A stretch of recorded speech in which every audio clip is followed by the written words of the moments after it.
Welcome to the second lecture in the Internet of Things course. So today we're going to start to have a look at applications of the Internet of Things, and we're going to take this in a very broad context, and we'll start off with two application areas that are increasing in relevance every year. So one is industrial applications in manufacturing and production, and the other one is energy distribution systems. So we're in part one of our course, application areas, and we'll talk about some of the other application areas shown on that slide here in upcoming lectures, and then we'll go into details about technology, privacy, security, and energy in the later parts of that course.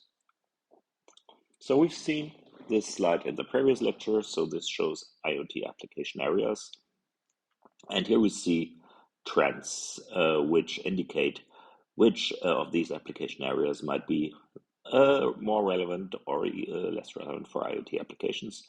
And we see that the two topics we are going to talk about today, manufacturing and industrial, and energy, are two of the top three topics in the IoT application areas now. So I think it's a good idea to start with these to have a closer look.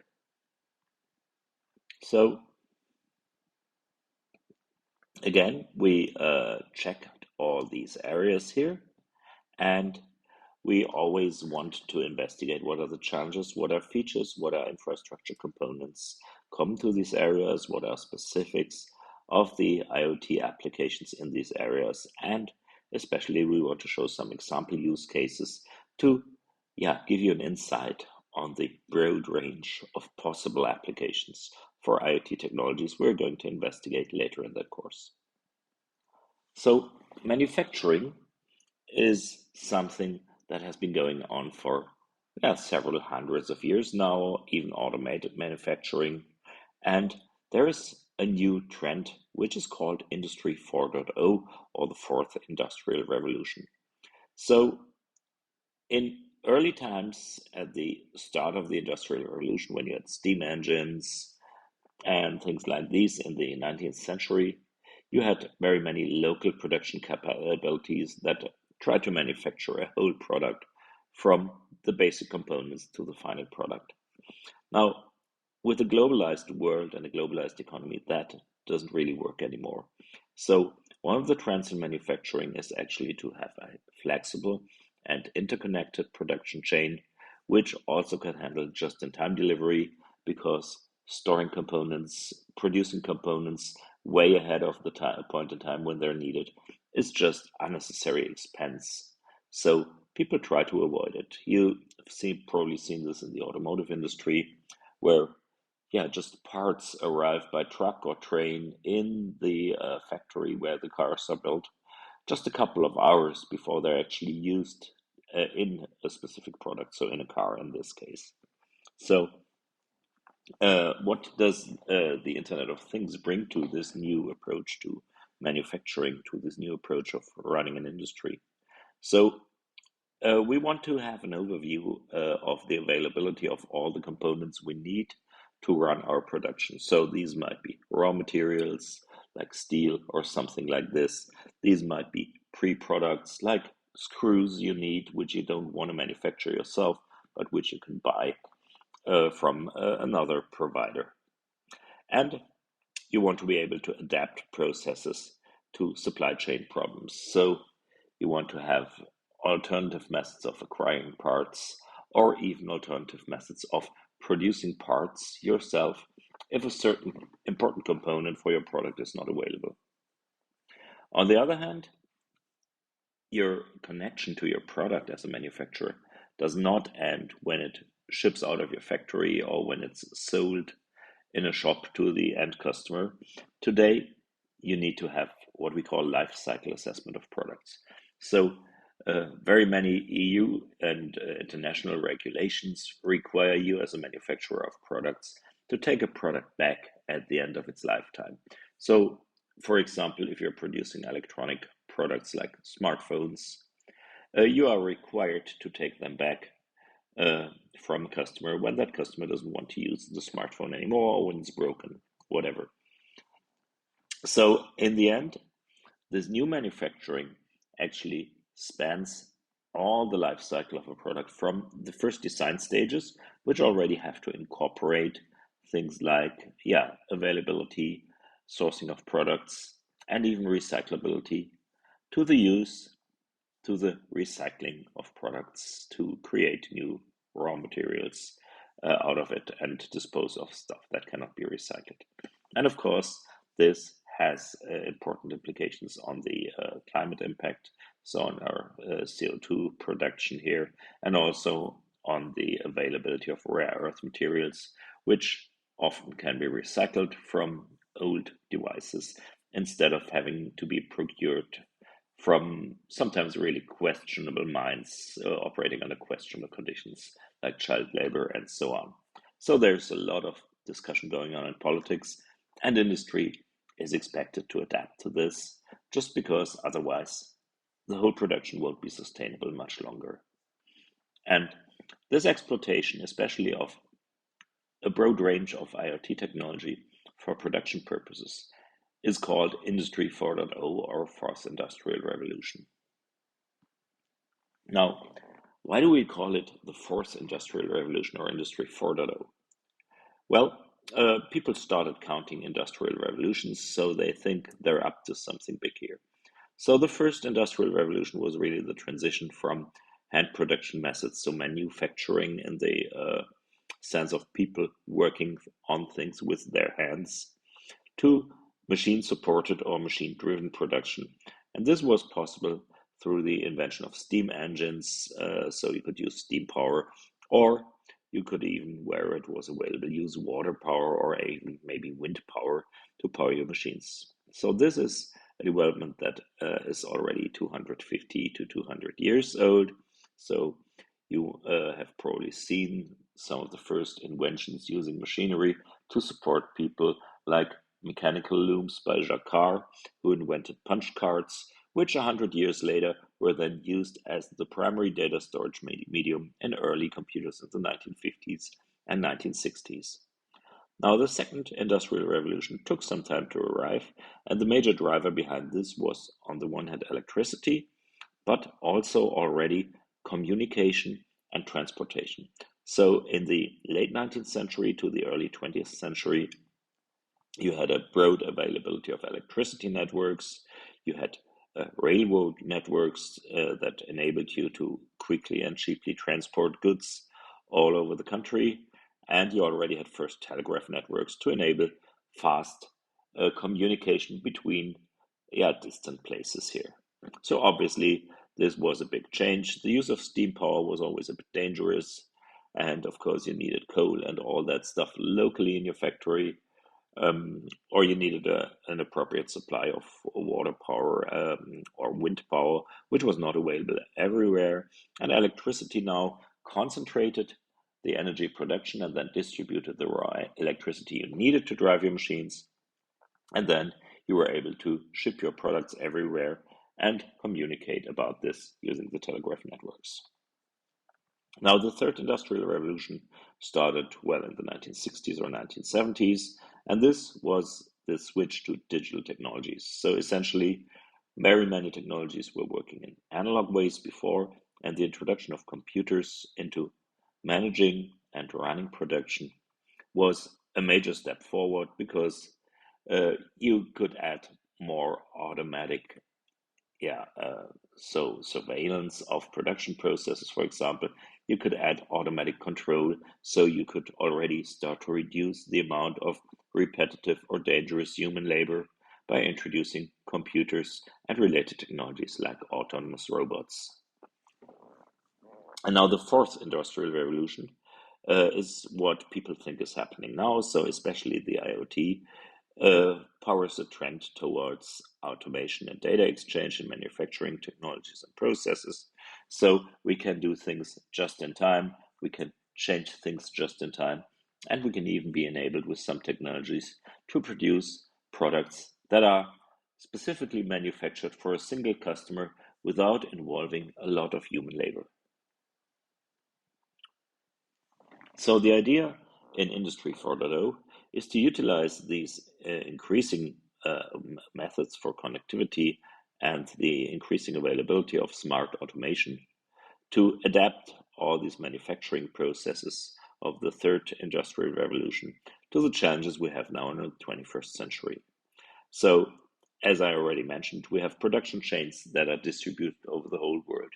You can get some raw materials from Africa and South America. You might get electronic components from China, and you do the final manufacturing somewhere in Europe, for example, and ship the whole product off to the United States to your customers. In addition, demands are changing rapidly. So there's new products coming in, new ideas for products. So you want to be able to adapt your product, yeah, just in time to demands. So you want to ramp up your production capabilities. You want to be able to change them. And accordingly, the production processes themselves have become much faster. So you want to be able to do rapid prototyping, rapid design of products. You want to be able to rapidly change a product while the production is running without disturbing and setting up a new factory line for days or weeks. And you even want to enable single piece or low volume production for things where mass production just doesn't make sense because there's low demand. And in the end, of course, what you want to achieve is increased efficiency. So this is not only cost efficiency, though this is often obviously a driving factor, but this can also include energy efficiency and time efficiency. And we're going to show you some example use cases here. So first, an example of what people call a smart factory. So a factory manufacturing things, which is augmented with IoT technology. Augmentation is a good topic. So augmented reality is a technology that is not in a center part of the IoT movement, but essentially it can, yeah, augment, as the name says, the whole usage of IoT technologies by enabling, for example, remote operations. Predictive maintenance is another important thing. So especially due to lowered costs and increased connectivity, we are now able to, yeah, monitor the state of, for example, an expensive machine, and we're able to, yeah, replace or repair components of that machine in advance before something breaks and enforces a downtime of several days. So this increases availability and probably helps to lower costs. And another example, which some of you probably have seen already, is 3D printing. So 3D printing is an important method, especially for rapid prototyping, for low volume production, or even for producing things that are no longer made and it doesn't make sense economically to make them anymore. So there's already 3D printing approaches, for example, to print spare parts for classic cars. So what is the smart factory? So the smart factory is a vision of a production environment in which the facilities for production and also the logistics systems handling transportation, procurement of raw materials and components, and of course, sending and shipping the finished product to a customer are organized mostly without human intervention. Obviously, ideally, completely without human intervention. So essentially, it's all data driven. You know your demands from your customers, so you know how many things to produce in the next time scale. So you can figure out how many raw materials, how many pre-products you need, how many whatever boxes you need for shipping, how many trucks you need to order in order to ship away the products, and so on. So this has very often been handled by humans, and uh, well, we can automate a lot of this if all these systems involved are interconnected in an IoT solution. So we need sensors monitoring the production line, being able to figure out how many products per hour we can currently manufacture. We need GPS components to see where a truck currently is and when it's supposed to arrive, so we can just produce the ready products right in time for them to be shipped away. On the other hand, you can figure out when raw materials are going to arrive, and so on and so forth. So the basis for this smart factory is interconnection and an interconnection of cyber-physical systems. So obviously a smart factory that manufactures things will have a number of robots These robots communicate with each other and they communicate with all the other systems around them using the Internet of Things. And the exchange of data between the product and the production line here is an important part. So you can actually figure out during production if something goes wrong, if something needs to be adapted. For example, if a tool is worn out or a tool is breaking, by just looking at the final product and maybe even having some sort of diagnostic facilities in a product. So specific IoT functionality for smart factories is quite complex, so we're going to show a few examples here. The first is asset tracking, monitoring the flow of things throughout your factory and even things coming in and going out of your factory.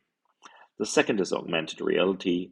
So, especially when you want to repair things or when you want to diagnose things, you often don't want to send a person to the place where that thing is. As long as you have a data connection and maybe a camera, you can use augmented reality to actually help a local non-expert operator connected via the internet to an expert sitting somewhere else to repair things. So this reduces downtimes again and reduces costs, obviously. Uh, and you can also have like mobile robots, obviously. So you no longer only have fixed robots like you see in automotive production, like that mount components or stuff like that into a car, but you have mobile robots driving around your factory, carrying things over without a human interfering here. So this has been tried before, and one interesting example was built in the mid 1980s. And here's an example of a production line that was intended to do these things without human interaction. So this was the company Next that Steve Jobs founded after he was kicked out of Apple in the mid 1980s. And Next was planning to produce the, well, as the name says, next generation workstation computer for engineering, technical applications, and especially for education. And the vision was to build a factory that's mostly automated, where sand, so the basis for silicon for computer chips, comes in at the one end, and the ready computers or information appliances, as they were called, would go out on the other end. Well, as you can see in the picture of that factory below, there's a lot of human interaction actually involved in that factory, though this factory was running on automated production lines like automated soldering of components to PCBs, automated PCB manufacturing, and so on. And the funny thing here is that actually the computers that controlled the factory were exactly the same computers that were built in that factory, which are the next cubes shown on the lower left here. So the problem was you need to have a large sales volume to actually enable an efficient and economic run of such a factory. And this was unfortunately not possible here. So Next, and even Apple before Next, failed to create an economically sustainable production line in the US. So Next built, according to some numbers you find on the internet, less than 50,000 systems in 5 years. So these could have probably been built by hand without building an expensive factory. So this factory was only running for about 5 years, from 1988 to 93. And then, Next was in financial trouble because they didn't sell that many machines. And so essentially they went out of the hardware business and shuttered the whole manufacturing of hardware and sold that factory.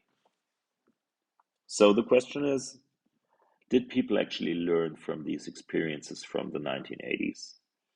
And an interesting question is, did Apple learn from this? So Next was Steve Jobs' company. He founded in the mid 1980s, and in the late 1990s, when Apple was in financial trouble, actually Apple bought Next and brought back Steve Jobs on as a CEO of the company. So there's a direct line here. So the question is, did Apple try to manufacture stuff again in the US after the experience of Next? And no, they don't. They didn't, and today they probably don't even see any of the products that are shipped to customers. So Apple does no more local production in the US except for some political bargaining that happened in the last couple of years, where they actually promised to build some of the high-end systems in the US, and it was found out, as in the article linked here, that actually only the ones sold in the US were manufactured there, and all the others were still manufactured in China.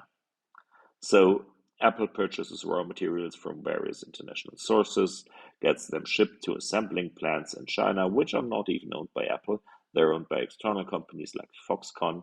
So Foxconn gets all of the devices, all of the construction plans, and so on. So they build the complete device, do quality management, and even improvement, but they have direct links to people working at Apple who do a surveillance of the production lines there. And then the company assembling the products, like Foxconn, ships products directly to customers, for example, via UPS and FedEx. So there's a lot of IoT involved there, and there is a control going back to Apple systems. But you see, we have a global scale now. So Apple itself doesn't have to do anything with manufacturing anymore, but they're just providing blueprints, prototypes, testing methods, and of course a data connection, so they can actually figure out, for example, and give you a prediction when your device you ordered, like a notebook, is ready to ship, when it's going to arrive at your doorstep. So most devices that are sold by Apple actually never touch any Apple facility, except for some distribution channels in the US, where actually Apple has a warehouse in California where stuff is shipped and then distributed in the US. But for the rest of the world, stuff happens without Apple having ever touched a product they're selling. And at the end of a product's life cycle, then there's recycling management, which was unseen in 1980 something, because it was not deemed as important back then. Now we have an automatic recycling management, so you can drop off an old product at your nearest store or at a dedicated recycling facility. If you're lucky, you can get a bit of a refund, which is, well, mostly not that attractive, but still, it's better than throwing it away or just having the product, yeah, recycled by some non-competent company. So recycling is an important part here. So sustainable recycling, if you do it the traditional way, which means lots of manual labor to disassemble components, because devices were built to be easy to assemble and cheap to assemble, which includes like lots of glues, special screws, and so on, which you probably noticed when you try to take apart a current phone or a notebook or something. And this makes them hard to disassemble actually. So doing this by hand is very labor intensive. And one alternative people figured out is, let's ship it somewhere to Africa, and people in Africa can take care of this. Well, they do take care of this, but of course they're not using your 5-year-old smartphone, because it might be broken or something, or it might have a battery that failed. Now, what's mostly done is, unfortunately, what's seen in the lower right-hand corner is that people actually burn e-waste, like yeah, cables with insulation, to retrieve the raw materials, which are valuable and can be sold easily. Now, obviously, this is not a sustainable method. So, apart from just burning raw materials and not even using the energy, but just burning it away to retrieve raw materials, it's very dangerous to people's health because of all the toxic gases that are created. Yeah, when burning plastic components like cable insulation and so on. So obviously, there should be a better way to do it. And one better way, and let's stay with the example of Apple here, is the automation of recycling. And this is done easy, well, a bit more easily at least, when you have a small number of well-known mass-produced devices. So Apple actually did a yeah, investigation for iPhone recycling. So there's a relatively small number of different iPhone devices out there compared to the rest of the smartphone market. So whenever you return an iPhone to Apple for recycling, actually there's a robot called Daisy, which is shown on the lower left-hand corner, which automatically can take apart 15 different models of iPhones, and it's fast enough to take apart up to 200 of these devices per hour to retrieve either spare parts when it's needed, for example, some valuable parts like that break easily, like cameras, are taken out and might be reused when repairing older devices. And some of that stuff that cannot be taken apart because it's glued is actually destructively disassembled. So what happens here is that raw materials like the aluminum used in the case or several other materials are then regained for use in upcoming production. And that seems to work pretty well. So there's statistics showing that a large fraction of the aluminum used in new notebook cases at Apple is actually made from recycled aluminum from their recycling initiative.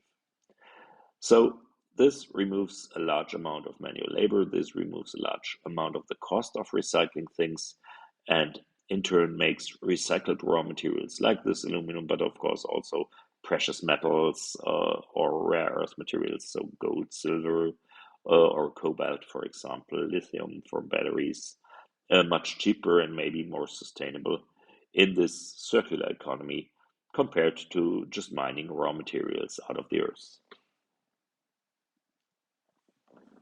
So, in addition to manufacturing, Industry 4.0 is also concerned with keeping things running. So, this can either mean keeping things running in your production factory, where it's very often difficult to get access to a certain machine to look at its current status. So, if there's any wear to components while the production line is running, and shutting down a production line, is cost intensive, labor intensive, and costs quite some time in which you can't build products.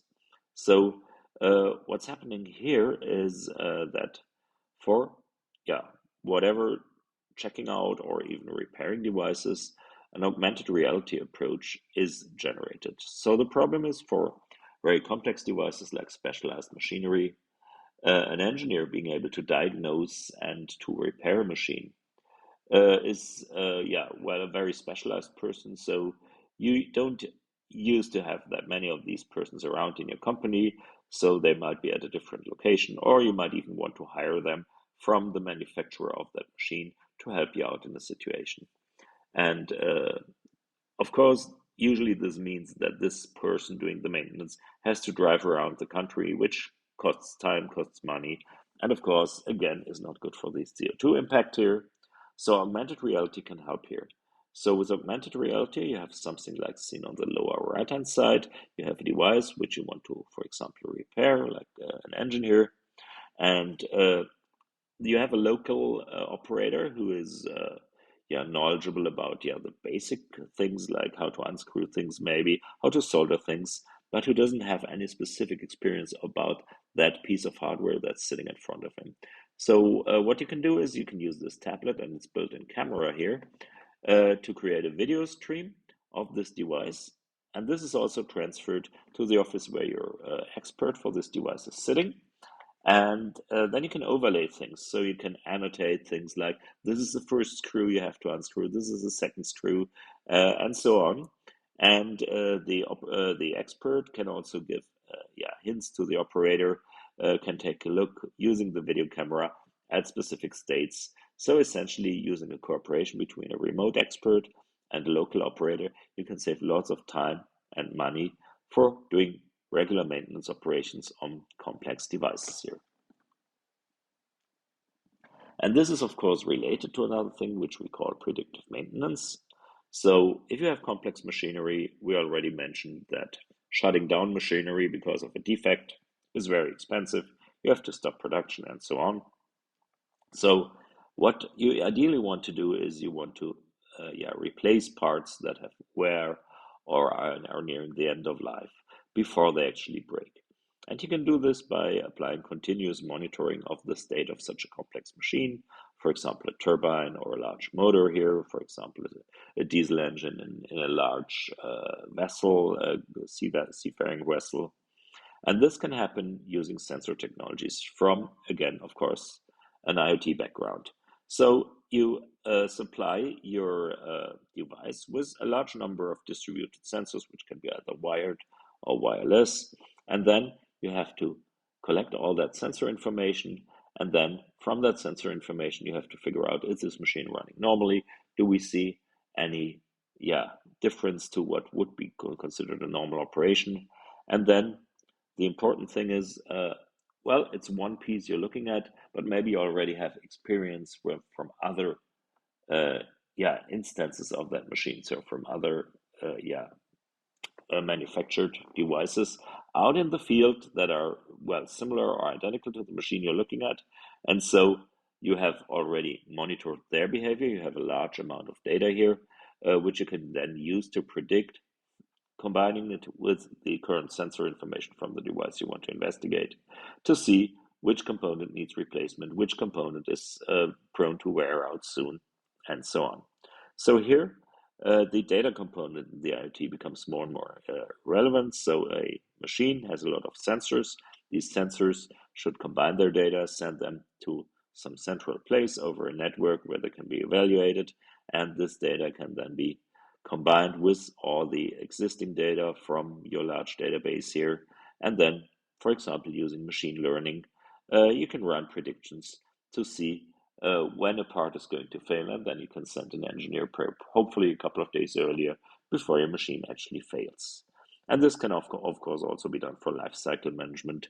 So essentially, you know when to replace complete devices instead of repairing them, depending on your economic conditions for this.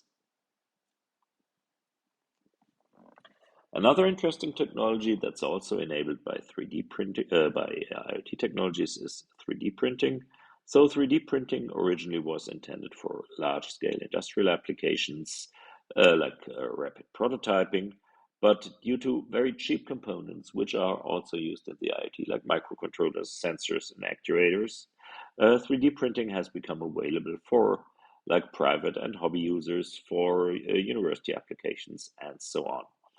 And what's common about most 3D printing approaches is that they use additive manufacturing. So they build up a thing that needs to be produced from a number of layers, which are generated by some sort of, uh, essentially tube, uh, yeah, putting raw materials on a foundation here. And then you build layer upon layer to create the final product. And this is also enabled not only by the availability of all these cheap sensor, actuator, and digital electronics components, but also by the availability of powerful computers, which actually enable an end user to do 3D modeling, which is then transferred into the data required by your 3D printer to actually produce things. So nowadays you can print in a lot of different materials. So the most common are still plastic-based materials, so polymers like ABS or PLA. But nowadays you can also print in more sturdy materials like metal or even ceramic.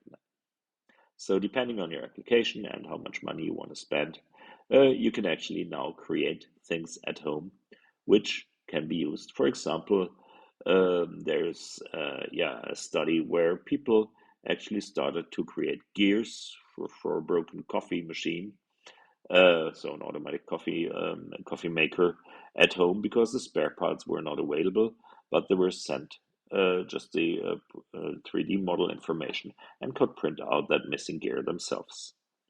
So applications, as we've already mentioned for this, are rapid prototyping.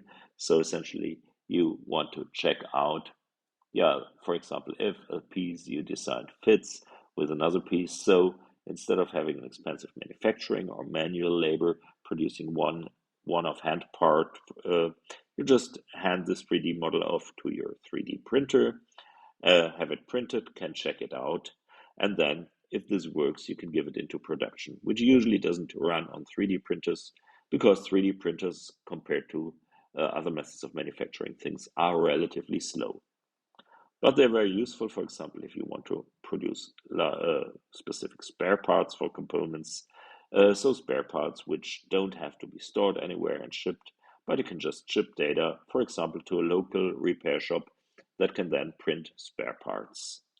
And of course, you can enable economical one-off production. So if you only want one piece of a certain thing, it doesn't make sense to set up a production line. And you can also enable low volume production, so several ones or tens of pieces of a certain thing, which is still cheaper than setting up a production line here or building them by hand. And 3D printing is going into very interesting areas. So you cannot only print small metal or plastic pieces nowadays, but people have applied 3D printing on a completely different scale. And this probably links us to another topic like smart homes later on. And I thought that was pretty interesting. So instead of printing plastics, here you print with cement. And you set up a large scale 3D printer that, for example, can move around a nozzle, which then deposits the cement in layers like a plastic 3D printer. And the interesting thing is that you can have interactions here. So the 3D printer that prints the house is connected to a machine, a computer at, well, probably the architect's office, which then can provide information for the 3D printer about where a window or a door has to be inserted, which is then done by a person, just putting in that stuff right in time, or plumbing and wiring. So you can insert all these things right away using communication. So you have the construction plans available for the robot, for the 3D printer printing your house. And this makes building a house much faster.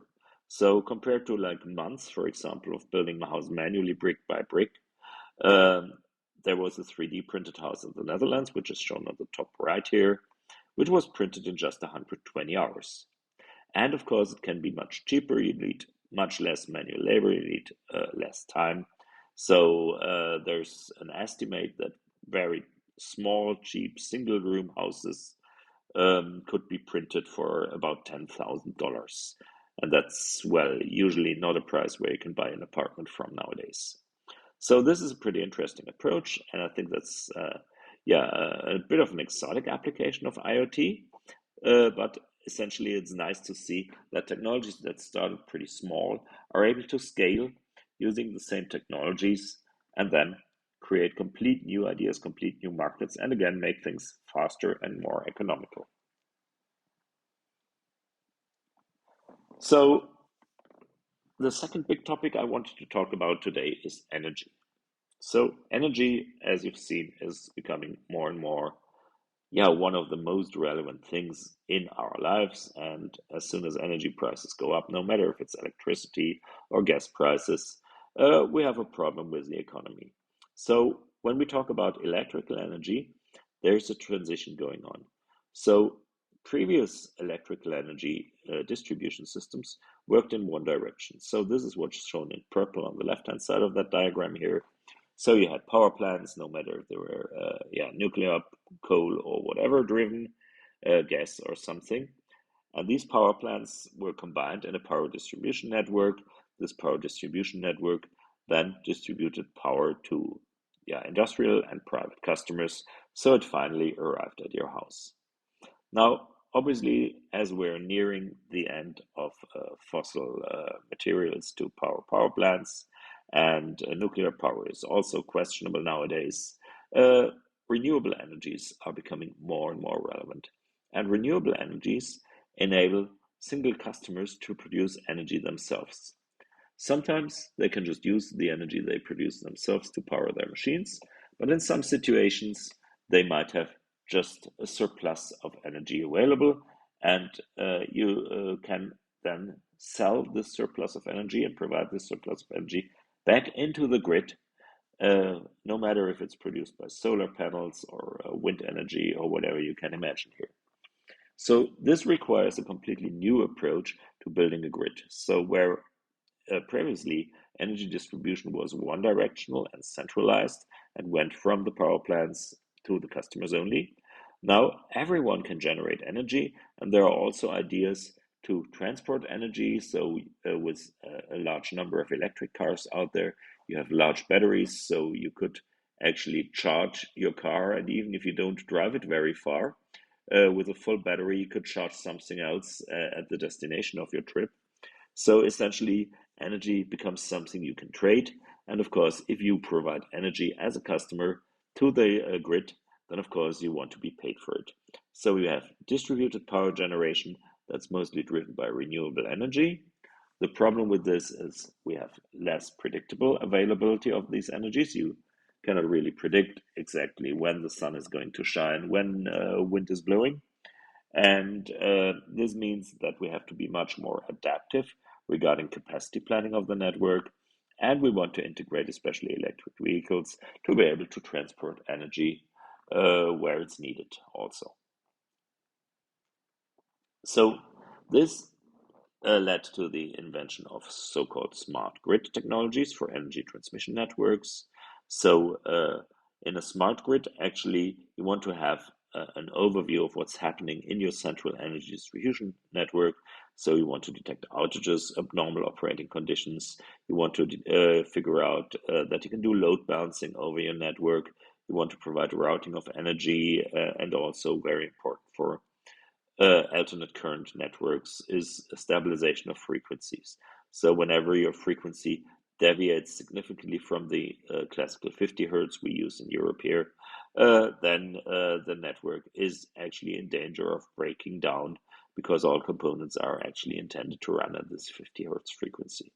So we have a large number of networks connected, obviously by power cables, and these are now all supervised. So you can figure out if there's a problem with a certain cable. You can figure out if there's problems with towers. You can figure out other influences like wind power on one of these power distribution towers.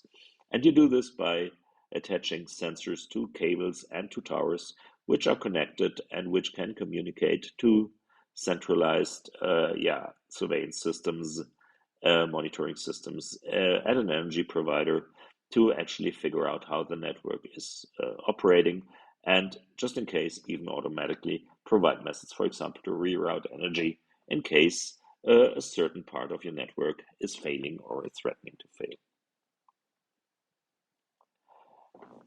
For the consumer part here, if you want to sell back energy to the network, you need advanced methods to actually figure out how much money you can earn from this in a sense. And on the other hand, of course, obviously, how much money you owe the energy provider when you consume their energy. So these changes in the power grid infrastructure means due to the fact that former consumers can now also produce energy, as we've seen using solar panels or wind energy, we have this flow of energy in both directions.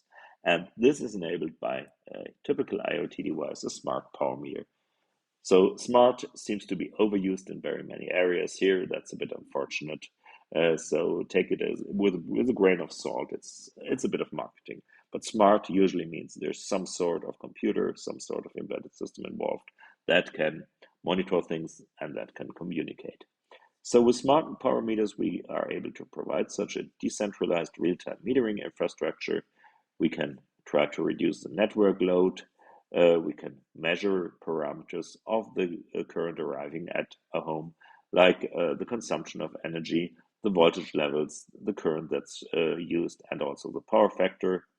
We can also connect and disconnect things remotely, like we can disconnect power in emergency situations when there's, for example, an earthquake or something like this, any other sort of natural disaster, in order to reduce the dangers, at least from the electric energy.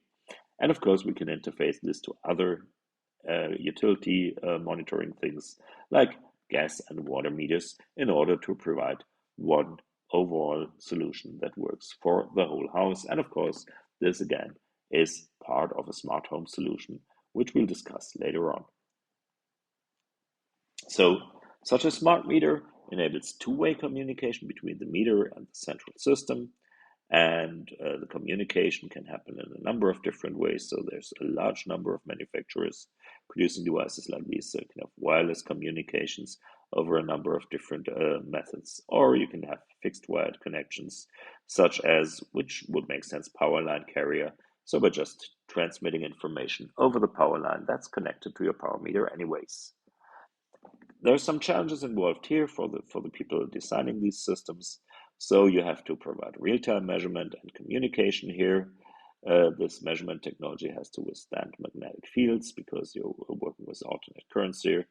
And additionally here, a point we haven't discussed in detail so far is security. Of course, you don't want, as an energy provider, you don't want the end customer to tamper with the smart energy meter, for example, to reduce the amount of energy consumed that's sent back to the energy provider, because otherwise you're going to lose money. So you want to provide advanced tamper and fraud detection and also do secure remote firmware upgrades on these devices in order to have the bad hackers, to keep the bad hackers away from the system. One example here is a smart energy meter by a German company called Kostal. Back when I was working in Dortmund, we did some work for Kostal, working on basic Linux systems with ARM9 processors, and I guess this is a follow-up product on this. So this is based on a relatively old ARM9 processor, which is not that fast, 450 megahertz, but still completely fast enough for our application. It runs on 128 megabyte of RAM and has a 4 gigabyte flash for storing files and data, obviously. And it interfaces to the outside world using Ethernet on the one hand and a serial line connection called RS485 on the other hand. And this thing is actually running an embedded Linux system with a TCP/IP network stack for communication. And you see it has connections to both sides. So it has connections here on the lower half of the slide to the power grid on the one hand, and to all your consumers from washing machines to your electric car on the other hand, to be able to monitor the flow of energy. And it can communicate things over the internet. So you can attach it via Ethernet to your Wi-Fi router going out to the internet to enable monitoring. And you can enable local sensor devices, for example, in addition, using these RS485 connections. So these devices are readily available for customers now. They're not exactly cheap, so I think this device is around 350 euros. But in essence, I think if they enable you to save energy in the long run, it's not a big question if it makes sense to invest in those. One thing, obviously, you need to consider is that this device gives the energy provider much more control over or surveillance over your behavior. So the energy provider can now figure out in much more detail, for example, when you run your washing machine and so on. So it's a good question if this could be filtered somewhere, so this information could be anonymized a bit more. So these were the first two application areas, and I've shown you some examples for devices here, which are all connected and to the IoT and using IoT technologies. So we've seen so far two of these large number of diverse application areas. And in upcoming lectures, we'll also try to determine common requirements and challenges and the specific problems of given application areas. We take a look at hardware and software platforms for the IoT, and of course also the eye of the IoT on communication hardware, software, and protocols. But from these examples, I think we can already conclude that one of the major use cases of IoT technology is to contribute to more environmental friendly operations, but also to cost-effective distributed operations of things, and also to enable remote real-time monitoring and control of devices. So essentially involving the internet in all these things can create better circumstances for our whole economy and our whole system we're living in. So in the next upcoming lecture, we'll talk about more topics. We'll talk about healthcare and smart homes, and then we'll have another lecture with more use cases, and then we'll summarize this for the first part of the lecture. So thanks for listening today, and until next time, bye.